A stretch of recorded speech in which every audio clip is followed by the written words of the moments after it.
एक छोटा सा गांव था, शांत और सुंदर। चारों तरफ हरियाली थी। पहाड़ ऊंचे और गर्वीले दिखते थे, लेकिन गांव के बीचों बीच एक हवेली थी, पुरानी, वीरान और डरावनी।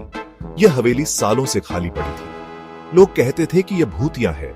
रात में हवेली से अजीब आवाजें आती थीं, चीखें, फुसफुसाहट और हंसी की आवाजें। किसी ने भी इतने सालों में हवेली के पास जाने की हिम्मत नहीं की थी। गांव में सूरज नाम का एक युवक रहता था। वह बहुत ही बहादुर और जिज्ञासु था।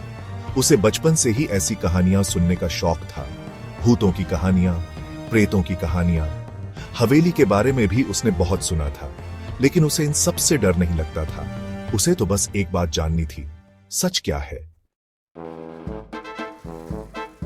एक दिन सूरज ने फैसला किया कि वह हवेली के अंदर जाएगा। उसने अपने कुछ दोस्तों को भी साथ चलने के लिए कहा, लेकिन कोई भी तैयार नहीं हुआ। सूरज अकेला ही चला गया। शाम ढल चुकी थी। सूरज ने हवेली के विशाल दरवाजे पर हाथ रखा। दरवाजा चरमराता हुआ खुल गया। अंदर अंधेरा था, धूल और मकड़ियों के जालों से भरा हुआ। सूरज धीरे धीरे अंदर गया। हवा में सन्नाटा छाया हुआ था। अचानक उसे एक आवाज सुनाई दी, जैसे कोई फुसफुसा रहा हो। उसने ध्यान से सुना। आवाज फिर आई, इस बार और करीब। फिर उसने उसे देखा। एक साया दीवार पर नाच रहा था।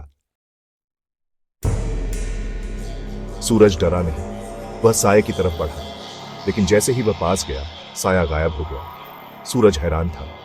उसने चारों तरफ देखा, लेकिन वहां कुछ भी नहीं था। उसने सोचा, क्या यह मेरा वहम था? वह आगे बढ़ा। हवेली के अंदर ठंड बढ़ती जा रही थी। अचानक उसे एक और आवाज सुनाई दी।